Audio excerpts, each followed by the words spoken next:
Hey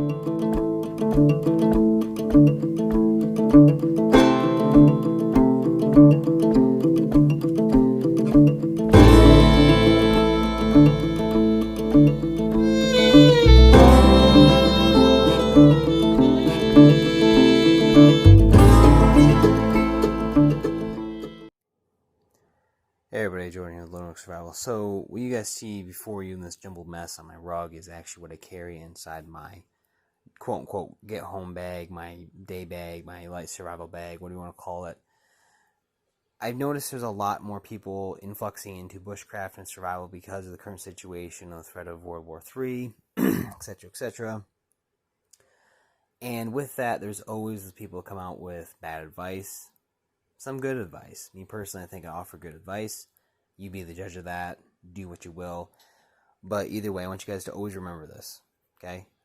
Whatever you decide to carry, and trust me, it would behoove you to carry something with you in this day and age to help affect your survivability for a 72-hour to 96-hour window of time. In case of an emergency, you got lost, whatever happens, you have the ability to survive. So along with the skills, you also need the equipment, right? So remember this. Pack your bag for what you need. Okay, your personal needs must be met. And 2, your environment. Those 2 things are key. Now, what I have before you is pretty much the 5 C's of survivability in some shape, way, or form, plus some extra stuff. I'll get to that, guys, and a little bit of recommendations to the end of this video. Hopefully you stick around. Thanks for watching, and here we go. Okay? So first things first, guys. When we think cover, we automatically think tents and tarps and whatever. No, the first line of defense against the elements is the clothing you're wearing. So please, do yourself a favor.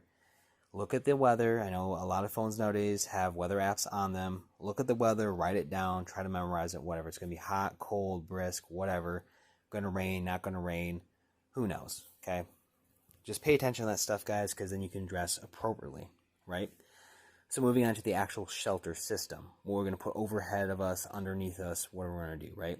So what I have is just simply a Arcturus all-weather space blanket. Really, it's just a tarp with a mylar inside, if you will. That way you can reflect heat back from the fire onto you as you lay underneath this tarp. Or if it's the summertime, it's super hot out, you can have the mylar on the outside and it's going to reflect heat away from you as long as you are called underneath the tarp itself, obviously. So inside here, I also carry the cordage for my ridge line. I actually just cut a 25-foot length of 550 cord, stuffed it in there as well. None the worse for wear. Works great. Along with that, guys, if you have some kind of forest debris that's like pine needles or leaves, no sharp sticks or anything hard, you can actually use the bag itself as a pillow, makeshift pillow. It's going to suck because it's going to definitely sweat on it, but I digress. So that's my first line of actual shelter, what's going to be over me. What's going to be under me in general is going to be in this blue bag. That is my Frog Talk poncho. It works good. It works for what it's designed for, keeping rain off you. Yeah, it works great. Does it work as a standalone emergency shelter? It sucks, but it works. It just sucks because 1, it's kind of small.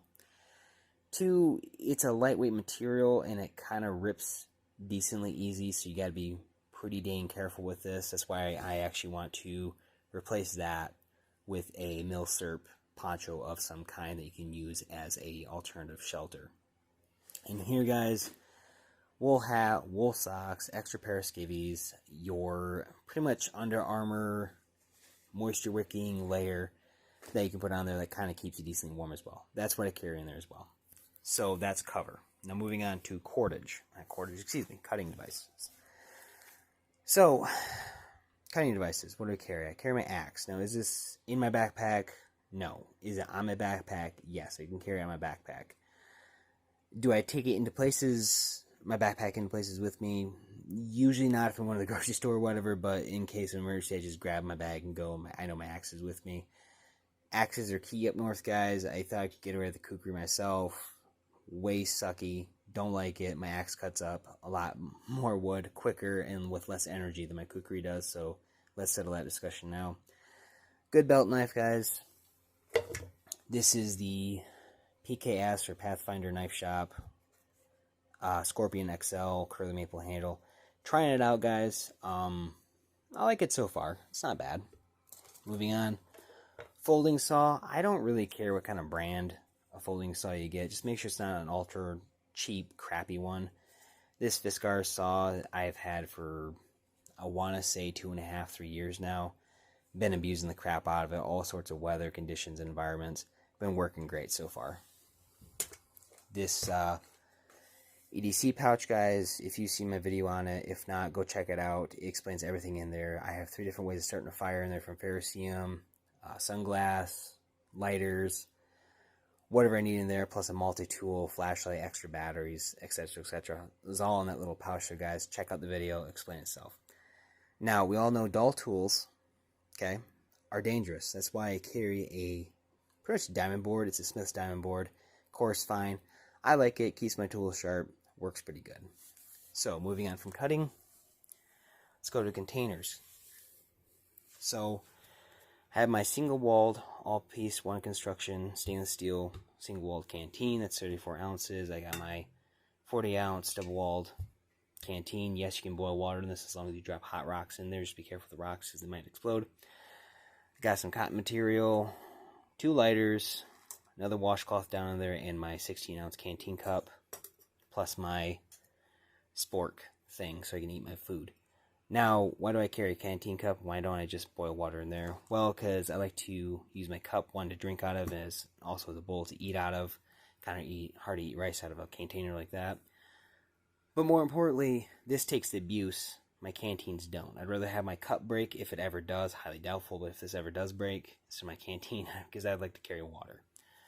Now, moving on with that, speaking of water, if you cannot make fire in your environment for whatever reason, guys, water filter. I like the mini Sawyer. You can use this. Filters out viruses, bacteria, protozoa, guys. Pretty much anything that's nasty and a bug, it's going to catch the large majority. The 99.999 continuous filtration. Works pretty good, up to 100,000 gallons, guys. Would recommend it. Now, speaking of fire and disinfecting water, I recommend carrying some kind of devices or some kind of fire aid material. So we have some fat wood, also in this bag too. Some fat wood, that's good. Burns even when wet. Got some batteries. It's more so for the extra flashlight in there, but there is some steel wool in here that I can use to start a fire with, and the batteries as well. Jute twine, a oil lamp wick, so you can use it as char material. Some electrical tape, kind of whatever. Candling device, or actually candle itself, I should say. Duct tape, matches, and a lighter. So, oh, and birch bark too, sorry. So that's going to help me start a fire pretty much in any conditions I might find myself in.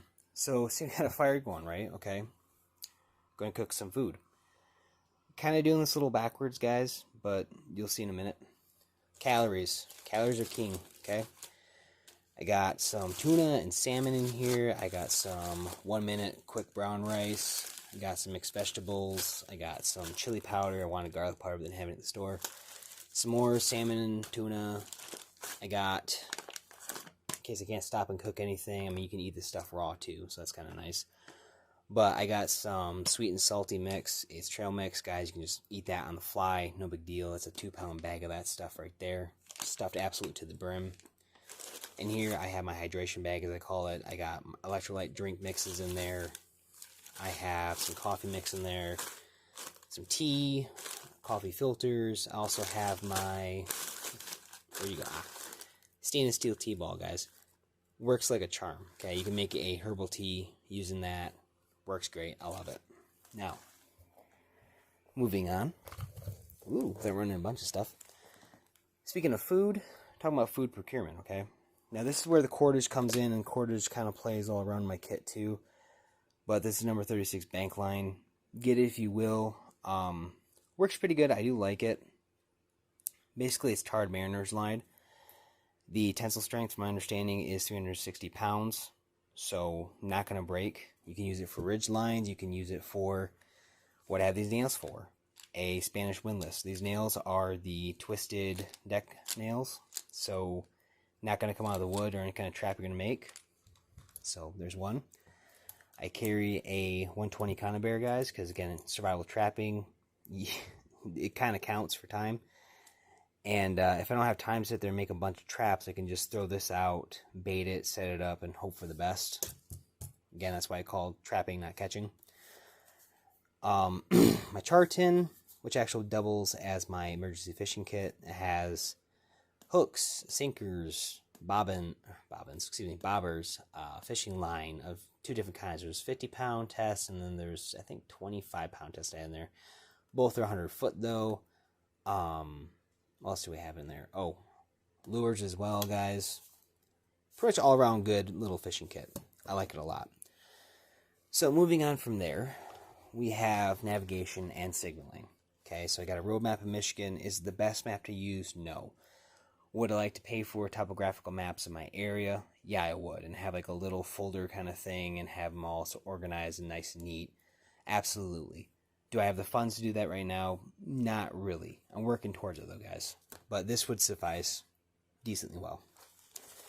Have my little signal flag you guys seen before with some paracord on the inside to hang it up off a tree or what I want to do. In case I'm exploring an area, I can keep track of this. As long as I can see the flag, I know I'm good to go. Or I can use this to signal down for help. Then I have Declaration of Independence and Constitution pocketbook because America. I have a notebook, pencil because pencil, unlike pens, they don't run out of ink. And pencils just keep on working. That's why. Also, Sun Tzu 2, MC2 compass. And pretty much the meat and potatoes, the whole, I guess, signaling, navigation, reading material section, if you will, is this. I love this because it's got tubers, it's got berries, it's got edible plants, what part of the plant's edible, and medicinal uses, time of season it grows, description of the plant, description where it grows at, all this fun stuff, guys. And it's not bad picture-wise either, for those who are into pictures. And, you know, it is written by Dave Canterbury at the Pathfinder School, so you know it's pretty legit. So, moving on here, though, guys, kind of tying into the food and whatnot, you want to keep clean. This is my hygiene kit, as I call it, right? My personal needs / hygiene kit. Bar of soap, worth a weight in gold. You want to keep clean, guys. You don't want to be dirty out there because you get all dirty and nasty. One little nick, guys, can turn to a huge infection. You don't want that. TP for doing your business. You can use it for fire starter. You can use it for Band-Aids. If you don't have any Band-Aids with you, that's, again, why I have the electrical tape as well. But, doing your business, you want to wash your hands, too, before you make any food. Don't be gross. Got a pretty much a hairbrush / beard brush. Right here is a boar bristle brush. Some deodorant, because I do take this bag to work with me, guys, so that's why it's kind of in there. Coconut oil, you can cook with it. You can clean your teeth with it. That's why the toothbrushes are, guys, because, again, a lot of infections start with the mouth area. Clean your teeth. I mean, this takes up no room, not much room at all, weighs nothing. Heck, I'd carry 2 if I really wanted to. And also, you can use coconut oil for, like, chafing or whatever if you're having a set individual. Eyeglasses. Do I need these on a daily basis? No. Do I try not to wear these? Yes, because they actually weaken your eyes or try to strengthen my eyes. But if I'm in a situation where I'm really tired, I'm really dehydrated, I know my vision starts to get really blurry and kind of sucks after a while, that's why I have these and they help me out immensely. So that's why I have those. Speaking of, oh, I forgot to mention this in the signaling, guys. This is actually what I wanted to include in my signaling video as well. I forgot to mention this, though. Pretty much it's a bike light for the back. It sits there and it has different modes of blinking, as you guys can see. And you can use it pretty much as a low light at night, a little red light. That works great, guys, for signaling and whatnot. It's rechargeable, doesn't take changeable batteries, so keep that in mind. Moving on, though, from hygiene to actual medical / comfort items. Okay, I got my AFAC, guys, not an IFAC. Why an AFAC? Because I can pack more redundant stuff in here for bleeding, for airway, for shock treatment and prevention, stuff like that, guys, right inside this little bag. I did a video what I carry in here, guys. Go check her out. You'll learn a lot. Get trained up on this stuff. CPR mask, NPOs, OPAs in here as well. Get trained up on those. I got some chest rub. I won't say the brand name because I don't know if I'm in trouble on YouTube or not, but got some chest rub. Guys, check out what this stuff can heal. It's amazing. 27 different uses, I'll say. I got some